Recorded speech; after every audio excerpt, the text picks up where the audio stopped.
Mesdames et messieurs, bonjour et merci de regarder RTI 1. Vous êtes bien entendu au cœur de la matinale Matin Bonheur avec cette page d'information.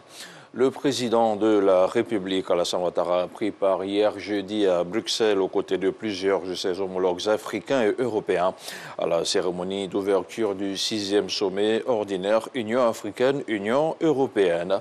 Ce sommet constitue une occasion unique de jeter les bases d'un partenariat renouvelé, approfondi et fructueux entre notre continent et l'Europe. Cette rencontre vise également à lancer un paquet d'investissements global gateway ambitieux de l'Union européenne en faveur du continent africain. Un projet qui permettra d'intensifier les investissements dans les infrastructures, les soins de santé et l'éducation en tenant compte des nombreux défis mondiaux et de rechercher les outils et les solutions pouvant favoriser la stabilité et la sécurité grâce à une nouvelle architecture de paix et de sécurité. Toujours à Bruxelles, le chef de l'État s'est entretenu avec la directrice générale du Fonds monétaire international FMI, Kristalina Georgieva. Le chef de l'État a exprimé sa gratitude pour l'appui important de son institution au financement des projets de développement et programmes de réduction de la pauvreté dans notre pays. On regarde le commentaire de Viviana Ima. Chaleureuse retrouvaille entre le président Alassane Ouattara et la directrice générale du Fonds monétaire international, Kristalina Georgieva.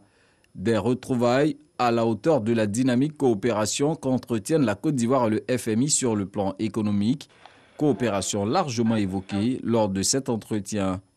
Nous avons eu une très bonne discussion. La situation économique de Côte d'Ivoire, la situation particulièrement le et la coopération entre nous. Nous avons discuté la nécessité d'augmenter la production de vaccins en Afrique. C'était une opportunité de dire merci pour le leadership économique et politique dans les régions. Quant au chef de l'État, il a tenu à rendre hommage à la patronne du FMI. Je voudrais dire à Madame la Directrice Générale toute notre gratitude. Vous savez, pendant 10 ans, nous avons travaillé avec le Fonds monétaire international. Et depuis qu'elle est arrivée, les concours à la Côte d'Ivoire ont été multipliés par X. Et c'est grâce à cela que nous sommes en mesure de financer tous ces projets que vous voyez et également de financer notre économie et de réduire la pauvreté.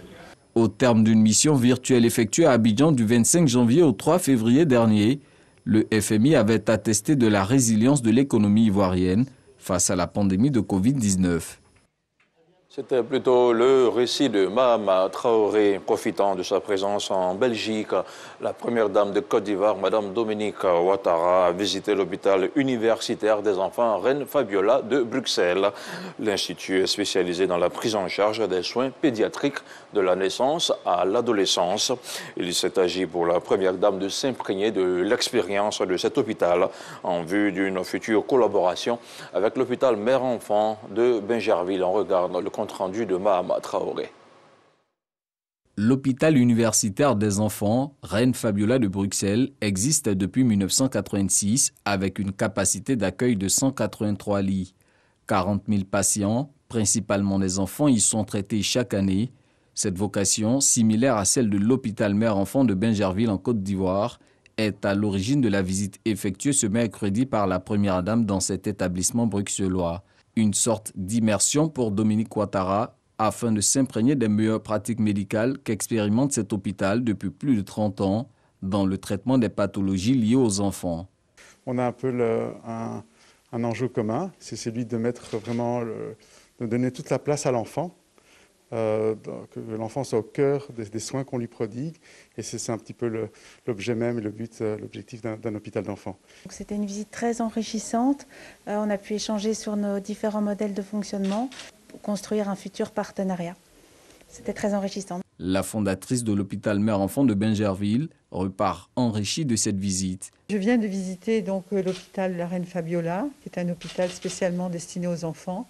Nous avons plusieurs points communs avec l'hôpital Mère-Enfant de Bingerville et nous avons pratiquement décidé de faire une collaboration, un partenariat entre nos deux hôpitaux et j'espère que ça se fera très bientôt. L'un des axes de cette future collaboration pourrait être la pédopsychiatrie, déjà pratiquée par l'hôpital universitaire des enfants Reine Fabiola de Bruxelles. Cette discipline scientifique vise à améliorer la santé mentale des enfants et des adolescents, tout en favorisant leur bien-être et leur épanouissement au sein de la société. Voilà qui referme ce 6h30. L'info revient dans une